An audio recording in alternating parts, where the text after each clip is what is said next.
So today, I'm even breaking this up into two talks because there's so much here.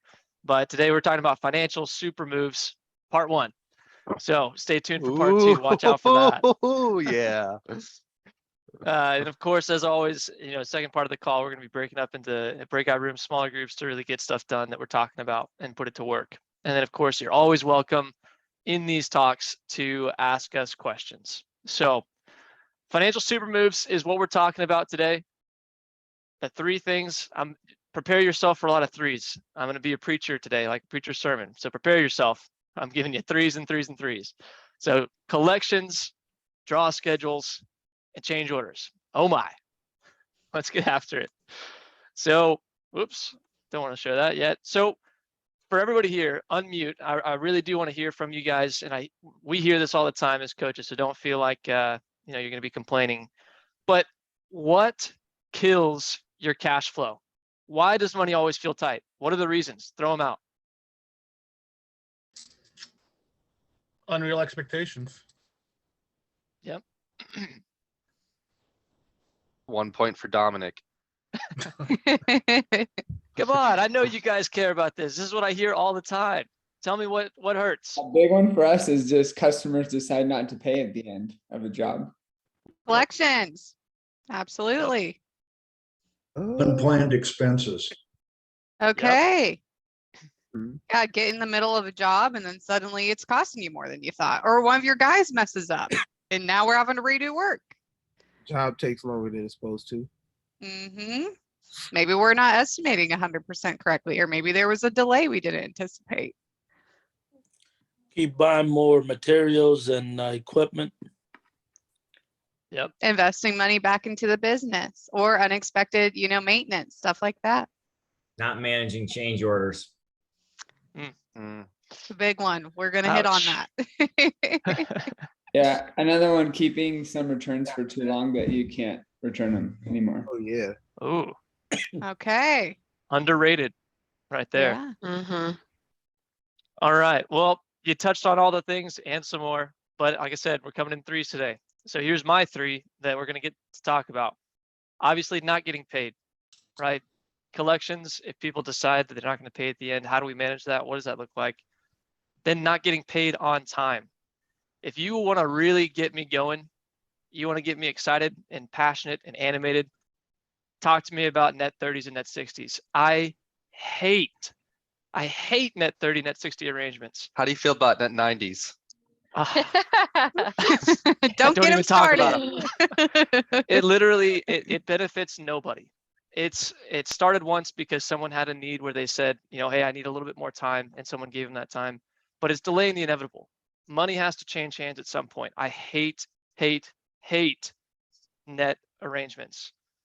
Another way we don't get paid on time is if we're not keeping track of payments or expenses. Unashamed plug for Financial Super Moves Part 2.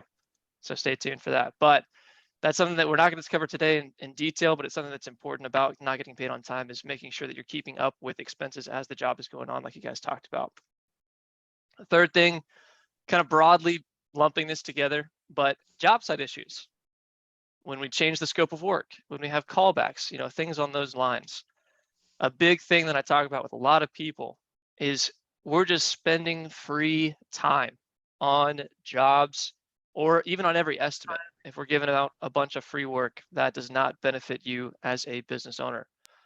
So when we talk about cash flow, when we talk about things like this, it's really, most of you are probably thinking, Jerry Maguire, show me the money, show me the money.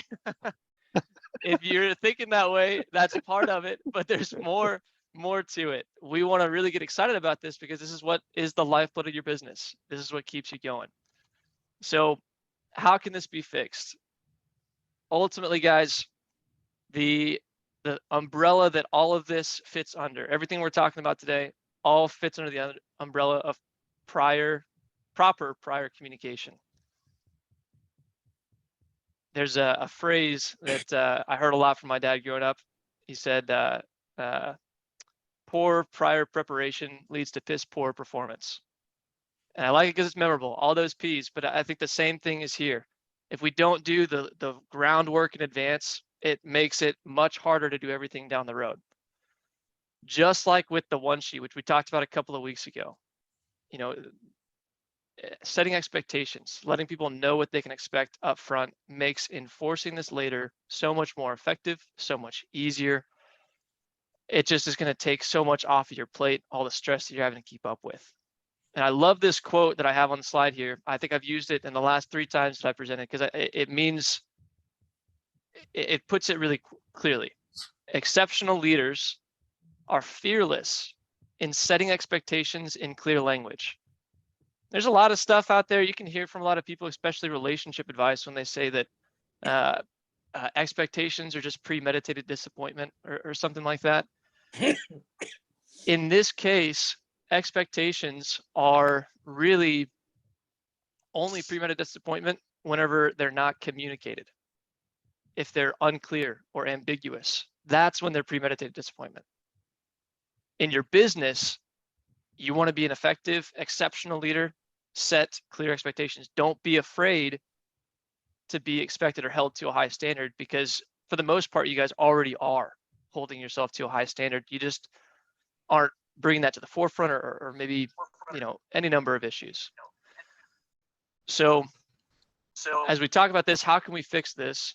What we're looking at here is that ultimately, if you tell a customer upfront how the collections process or the collection cycle works, they're going to adhere to it. You set the tone. You set the standard. You are the expert coming in. You're providing the consultative knowledge. You're providing the work and the labor. You hold the power, but we give the power away to the customers whenever we don't clearly expect something from them. If we're doing everything we can, bending over backwards to meet their needs, which we should do, but not at the cost of running your business effectively. Does that make sense? Does that resonate with anybody? Yep. Cool. Secondly, how you communicate matters. We want to come with this authoritative kind of speaking. As a matter of fact, you know, I think we talked about it even last week, this powerful quote from Tim, you know, you sell what you believe. The same thing is true when we talk about money issues. Nobody likes to talk about money. I don't like to talk about money. If I never had to talk to my clients about money stuff, I'd be happy. Except when we're doing stuff like this, when I get very passionate about fixing the cash flow. That's important. But how you communicate matters. If you do it as this is our process and that's the way that it works, the results that come out of that are better for both parties involved. Clear expectations make for a seamless transition. And then the last thing that I'll say on this slide is you become the premier provider when people know that you hold yourself to a different standard, that you hold your company to a different standard. A wonderful example of this. I love this example because it's very, I think it'll resonate with a lot of you guys. Witten Plumbing, Ryan Witten, he's a guy I work with in Little Rock, Arkansas. Been working with him maybe about 2 years now. When we started, he was mostly doing contractor work, commercial work for bigger guys. We started talking about the cash flow issues in his business and saying, man, why can't we make ends meet? Why is payroll always tough? You know, what's going on here? We talked about setting up a draw schedule with his contractors because he was stuck in a bunch of net 30 and net 60, the things I hate, arrangements. So we started talking about different draw schedules, breaking it up into smaller pieces and more consistent payments. What happened, and I don't know if Ryan's here right now. If you are, speak up. I'd love for you to speak on it. But what happened is we started to weed out the worst contractors. The people that wouldn't adhere to a policy like that are not good to work with. We give exception for people that just don't pay time and time again. And so we weeded out the worst people. And then what actually happened is Ryan positively influenced their business. These guys that didn't have a good collections process or did these net 30, net 60, they actually basically took notes from what Ryan was doing and saying, wow, that actually would be better for us. We should do that too. And that's huge. what's happening. That's huge. One thing that when we bring this up, And I want to speak for all the other coaches, but I know for myself personally, one of the biggest arguments that I get from a client is, well, everybody in the industry does it that way. Everybody in the industry does it this way. Nobody's going to work with me. I'm not going to, all these commercial guys, none of these GCs are going to work with me if I refuse to do a net 30 or net 90. Okay. Be poor. Don't have good cash flow. I don't know what to tell you. Like yes, there are other people who have bad business models. We see them all day long.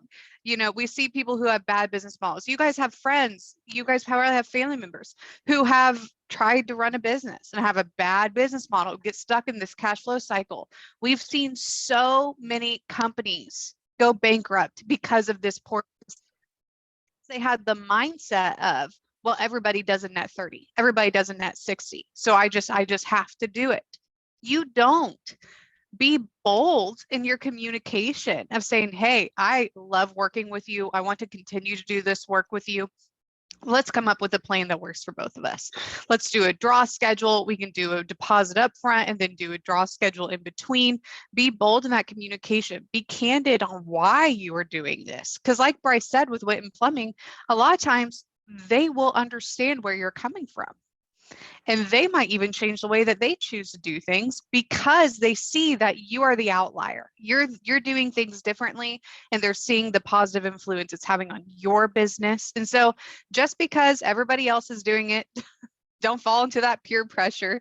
Don't be scared. You're not going to have no opportunities just because you decide to make this change. I love it. Yeah, absolutely. So let's get into the first of the three. So collections, just not being paid. Ultimately, what do we need to do? Have a collections process. Some people, maybe this is some of you guys, not any of the people that are here right now, but maybe people that you know. Maybe you're approaching the collections process like this. You're hoping, or you feel like people see you in this way. We're looking for the goodwill of people. Maybe you're feeling that way, but probably not. A lot of you are probably more like this. Where's my money, man? I'm going to beat you up for it. Neither one is great, right? There's somewhere in between that we need to be, because at the end of the day, the people that you're talking to, they do owe you money, but they do owe you money. You've provided the service. You've done something for them. It's just the facts of the matter. Speaking with that authoritative again, it's the facts of the matter. So having a collections process, and that's what's going to allow you to say stuff like, show me the money, from Jerry Maguire earlier. But how do we actually do this? We need to manage collections properly. Again, here's come the three. So first, we got to track it.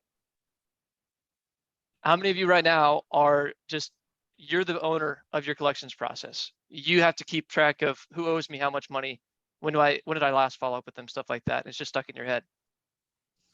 Most of the time, that's most people.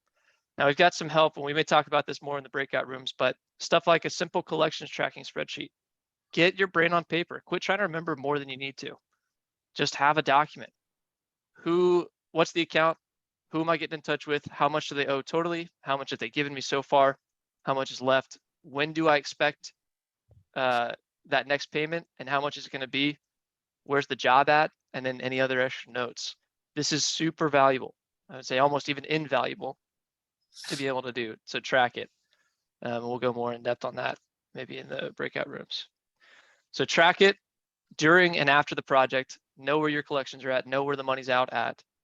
One of the things that we talk about first with people, if they say that cash flow is really tight, is how much do you have owed to you in collections? If you have more than 2 or 3 months worth of revenue, your average months in collections, that needs to be absolutely your first primary focus. Money that's due to you that's 2 months out. Absolutely. Secondly, find a regular time to follow up. No more of this here, there, anywhere kind of crap.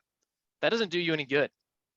It also comes across as disarray, dysfunction in your business.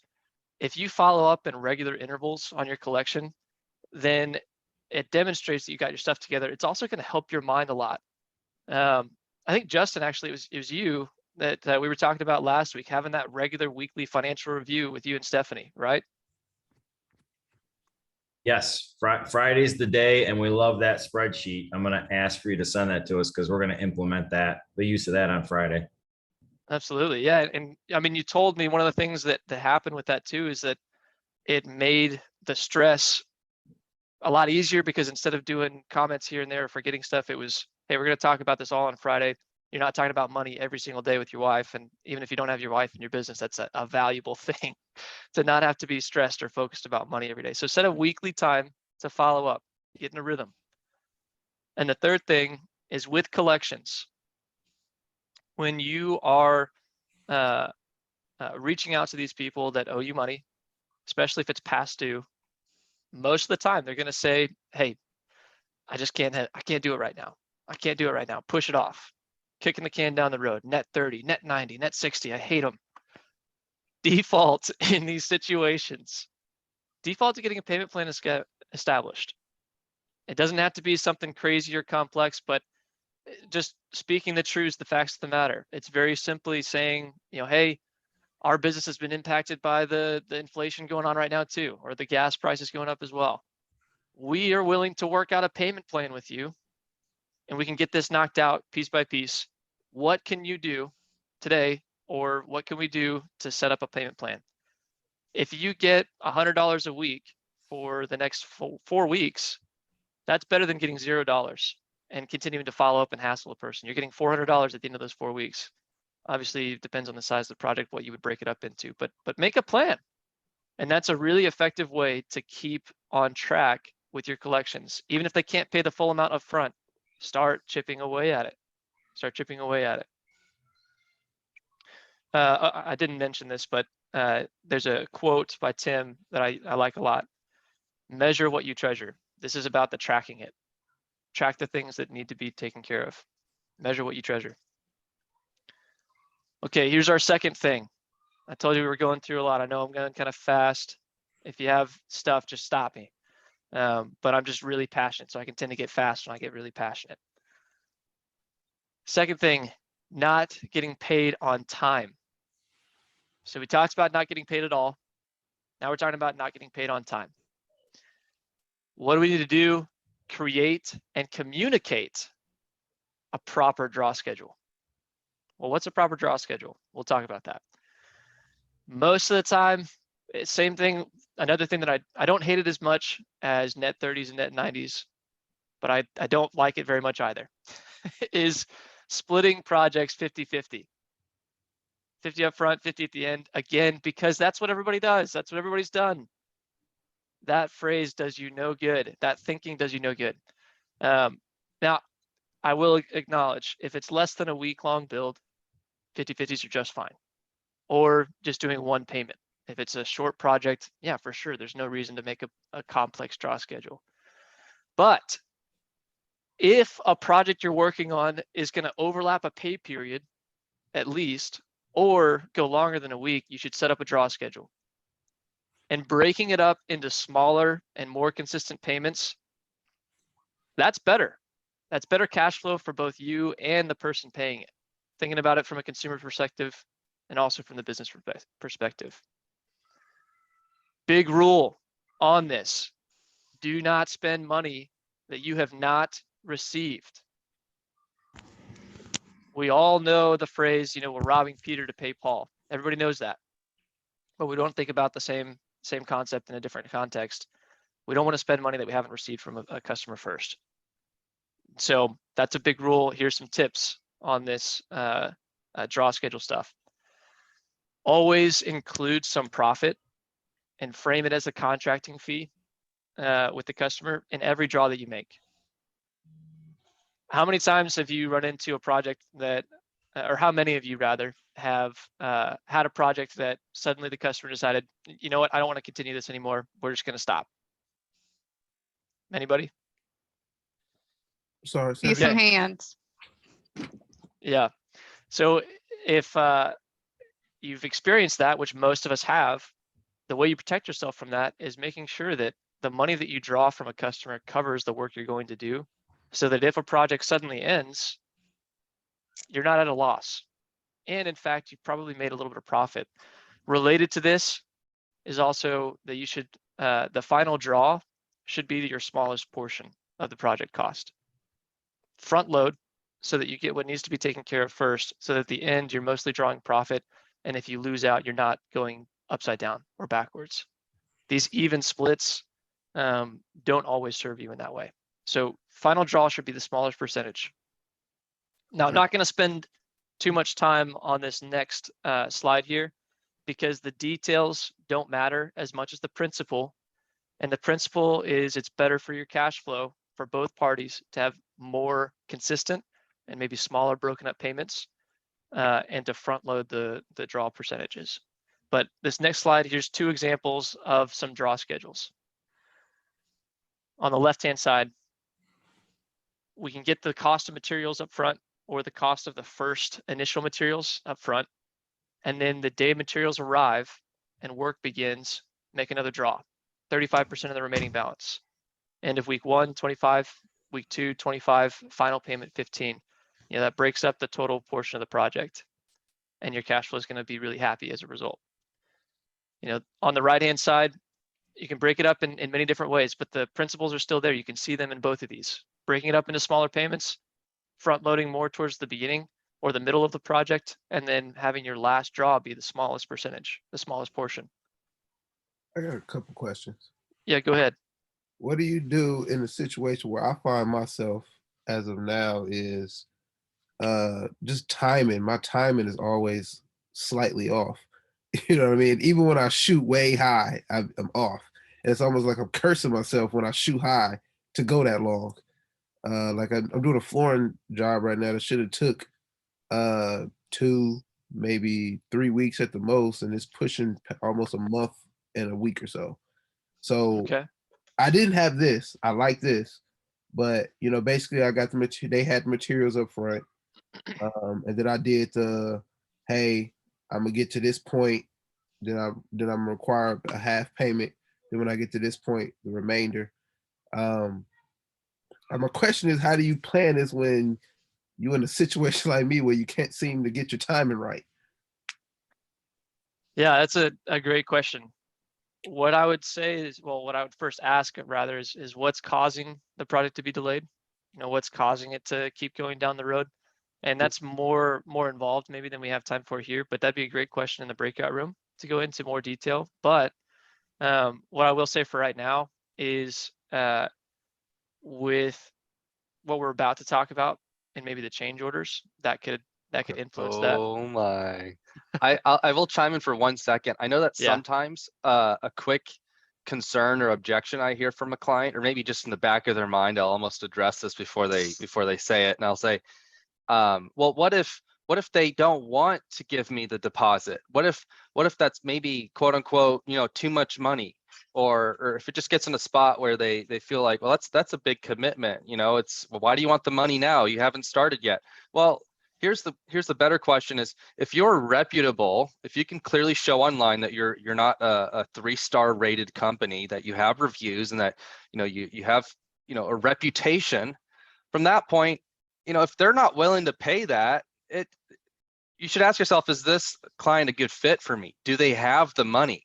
You know, if someone has the money, and is a reputable business to get the job done, why wouldn't they want to follow their procedure?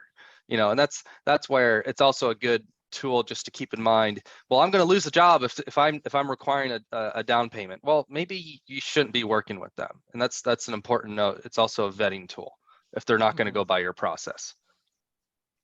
And I'm talking specifically. Oh, read my slides, Rudy. Oh shoot. No, Actually that's great. peeked at it. I wanted to sound smart. Another that's great. thing that I'll add too is I know like sometimes lately, especially like with like supply chain issues and things like that, people have been saying that some of their delayed materials are like messing up their cash flow schedule. What I would suggest on that too, and a lot of you guys are probably already doing this, but make sure you have 3 different vendors for every piece of material that you need. Like they're in your back pocket. If something comes up, you're rotating 3 different guys. That way, this is one less thing that's slowing us down. Sweet. Good feedback. Good stuff. So here's our third piece, third thing of 3 is we've talked about not getting paid, talked about not getting paid on time. Now we're going to talk about issues that happen as the job goes on. How do we fix it? Stop doing work for free. You know the rule, the phrase that what is it? If you're good at something, don't do it for free. Why don't we do that? That's the Joker. I don't know if it's the best quote person to quote, but I mean, never mind. Go I don't on. know where it comes from. I don't know where it comes from, but I think there's this sort of knowledge there. You can't fight knowledge. So stop doing work for free. We need to follow through with this. If you're good at something, don't do it for free, because there's value you're providing. We do this so much as small business owners. First thing, change orders. We've talked about it a little bit already, but change orders kill cash flow and they create stress. You guys don't need me to tell you this. Why is that? Because it increases the complexity of a job and it creates delays in your process, like you were talking about, Mr. Cannon. It creates delays both for them, their project, and for other people that you're working with. The reason I have this on here is because we need to communicate that to them. If a change order comes up, just tell them the reality of the situation. Hey, this is what this causes. It increases complexity. There's more room for errors. There's more room for, mismatches of things. And it creates delays not only for you, but also for other clients. That's why we need to have a fix, which here is to charge for those change orders. How many of you are doing change orders, but you're not charging for them? A lot. That shouldn't happen. And here's why.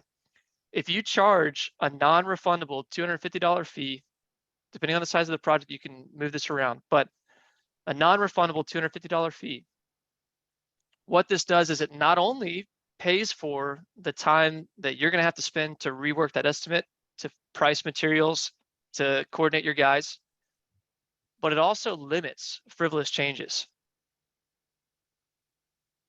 It's non-refundable because whether they choose to accept that change order or not, you still need to be paid for that time that's being spent. Jonathan mentioned this earlier. It vets out bad clients, bad employees. If they're not willing to pay this, it's going to protect, you're vetting out a bad customer. A huge example of this, Bear Lake Custom Builders, a guy that I worked with in Utah, he had this problem happen. This guy was a lawyer that looked over his contract and said, "Oh, I'm not gonna put in for this this change order fee. You need to remove that from the contract." Jeremy did. That was the worst project that Jeremy's ever done, and it almost sent him into bankruptcy because of the change orders that this guy did.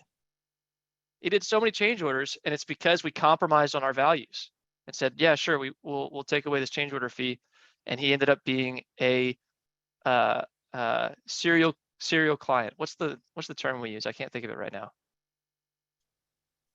Terrorist client. Terrorist client. Thank you. Yes, And just he ended up being a terrorist client. Emphasize these change orders. The $250 fee, that is just a fee. That does not go towards the new price. It does not go to the price of the job. That is just a fee. And we are not going to do any work until we sit down. We sit down together with the client. We go over what the new cost and the new timeline is based on the change order. And we get a signed agreement. It has to be tangible. Everything that we're talking about here today, when it comes to payment plans, when it comes to draw schedules, when it comes to change orders, it has to be tangible, a physical document that you are communicating verbally, you're sitting down, looking at it and signing together. 100%. Again, that umbrella that we have all of this under is proper prior communication. Makes enforcing all of this easier. It makes your life and their life easier when you set, hey, this is what you can expect from us. This is what we must be able to expect from you. It is a two-way street. We're conducting business here. It's a matter of fact. So yeah, change order, stop doing work for free. That should be almost like a slap in the wrist to dissuade people to vet bad people out. Now we've been talking a lot for remodelers. These principles still apply even for the service guys that we're working with. And here's one that applies to both really expressly. Internally, it's effective and important to communicate again and implement a callback policy. A lot of the work that we end up doing for free is work that we're doing over. If you implement a callback policy, you're going to make your team better, one, but two, you've already paid your team to do it right the first time. If it's their responsibility to own mistakes, if we haven't trained them or we haven't equipped them or we set them up for failure, of course that shouldn't go, back and blow back on them negatively. But implementing a callback policy within your business is going to be valuable as well because it makes them better. There's a quote that I love. It's personally impacted me and professionally impacted me as well. Dan Sullivan, he said that sometimes the worst thing you can do for a person is to rescue them. The worst thing you can do for a person is to rescue them. People don't grow if they're always going to be able to rely on us picking up the slack. So a callback policy, although it's hard sometimes maybe to implement because you love your guys, you want people to be around for a long time, you're not loving them well, you're not taking care of your business, you're not loving yourself well if you're always picking up the slack and rescuing them. And then that's the last, huge, by the way. That's huge for me. Yeah. I got an amen. I have a question. Yeah, go ahead. So I get what you're saying. If you can't always rescue your guys and things like that.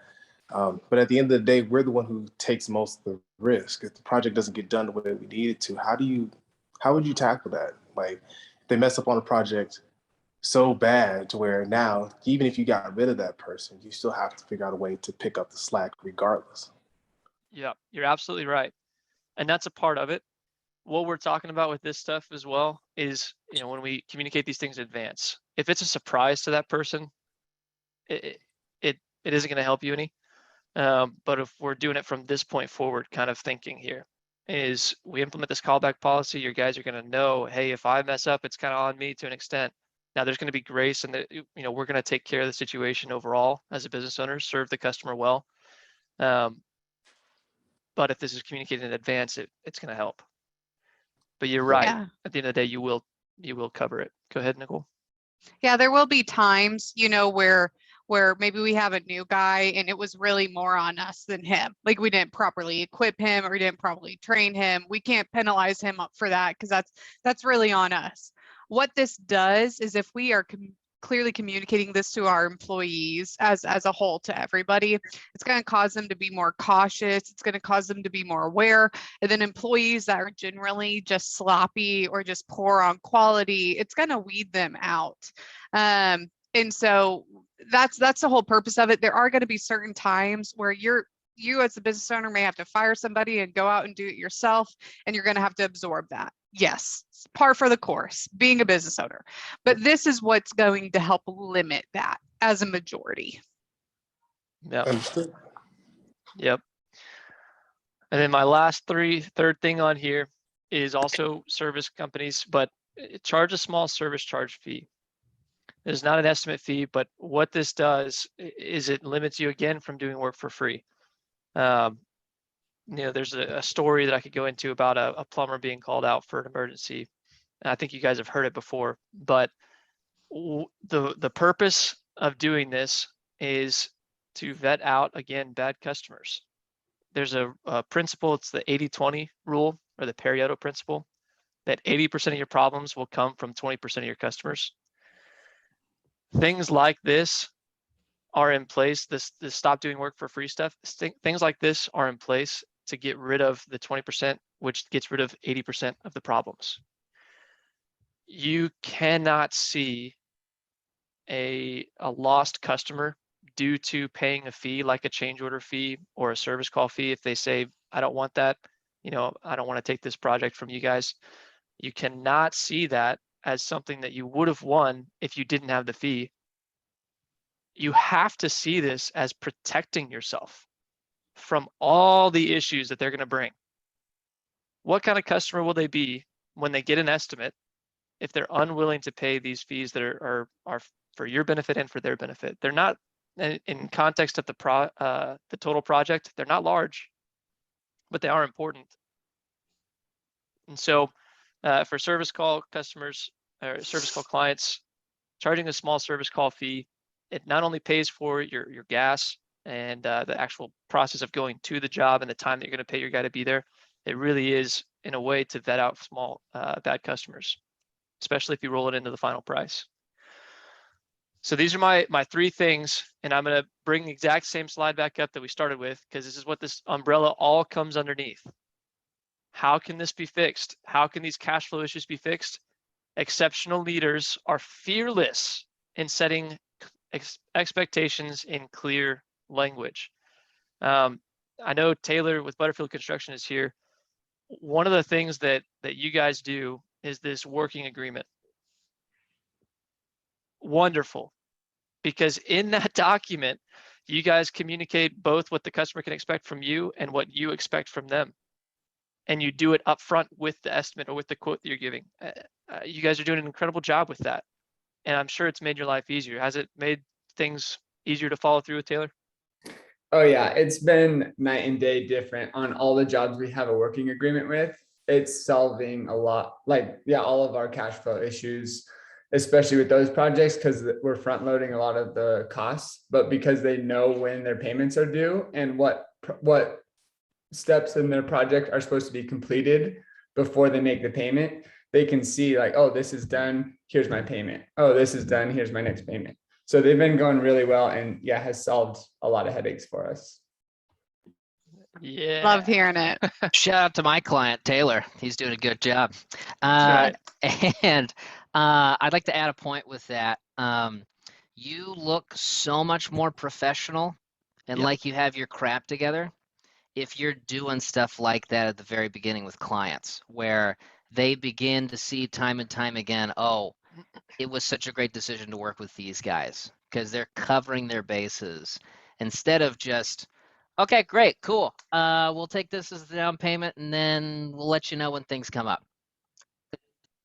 So much more casual, and that's how a lot of contractors do it. But then when you start ahead of time, like what we've done here with Butterfield Construction, it really solves a lot of problems before they become problems. Yep. Is there a template or something we can go off of that you guys have? Oh yeah, I got you, Dominic. Okay. I got you covered. Yeah, if you want some of these things, you know, this is meant to be kind of, hey, think about these things and then ask your coach, and absolutely, we'll get you these things. You know, if anything we talk about, we got for you. Yeah, and by the way, for the breakout rooms, everyone's supposed to leave with something they implement after this talk, and it's a time to share, ask for different resources that we talk about here, and we'll make copies for you. So, one question I got. Yep. How often in the, I don't know, in the time frame of your project should the service call fee be implemented? I know that's kind of weird, but I guess service call fee is a general term, and I don't know, you know, I know I apply it personally in my business for estimates. You know, I charge people $50 to do an estimate. But when I do that, I typically, you know, deduct that from the cost of the project. Is that okay? Number one. Absolutely. Okay. Yeah, it's okay. And that's really how we encourage it. So for when we say service call, it's primarily for like our service guys, like our plumbers, electricians, HVAC. That's kind of like a trip fee is what we're talking about, where, you know, this is the fee to get a licensed certified technician to your door to give you a detailed estimate and diagnosis. A lot of times what we do, I encourage, not every single client does this. If they're busy enough, that's just the fee and it's not rolled, you know, it's just on top. But we do have some clients where what they'll say is, and if you decide to move forward with us that, you know, on this project, then that fee, you know, gets waived. And so it's really up to you. If you're a remodeler, if you're really wanting to get a lot of work in, if you're a newer company, you know, giving free estimates is pretty normal in that industry. It's not something that we necessarily discourage. But if you're getting to the point where you've got a lot of leads coming in, a lot of work coming in, you're at the point in your business where it's time to start vetting out people and really start focusing on the projects that you want to do ideally, that's when you want to implement an estimate fee, where absolutely I would love to come out and give you a detailed estimate. You know, in order to do that, we charge however much, and that just covers the estimate. Hey, Hawk, you asked this question about QuickBooks collection reports being used in that spreadsheet template we have. You should be able to do that. I know in QuickBooks you're able to download customer contacts via an Excel spreadsheet. So look into if you can do the same thing in Excel spreadsheet for collection reports. You should be able to do that with any report that QuickBooks provides. That can be an easy way to copy paste into our template. So I'll do it for Hawk in our meeting today. Darren, Love that. I forget his real Well- name sometimes too. This is great. Well, guys, thanks for sticking with me. I know there's a lot here, and we didn't go into the greatest depth on anything, but that's what, your coach is for. So if you still have questions or you're thinking about a lot of things to implement, use the breakout room time we're about to have, and also use your coach to really go into more depth on what we need to do. One big thing that I would say is we covered a lot of topics today. We could a large breadth, but just like with the diet, if you're trying to cut a diet cold turkey, then it's likely to fail. If you try to do all of this at once, it might fail. It might do really well, but it might fail more than likely. So what I really want to make sure we do is in these breakout rooms, effectively find at least one thing that we're going to implement. Try not to bite off more than we can chew, but implement one of these things to really help work on the cash flow, whatever's the biggest need. And we'll talk about that here in a second. So Mr. Rude, you're the man. Take us away.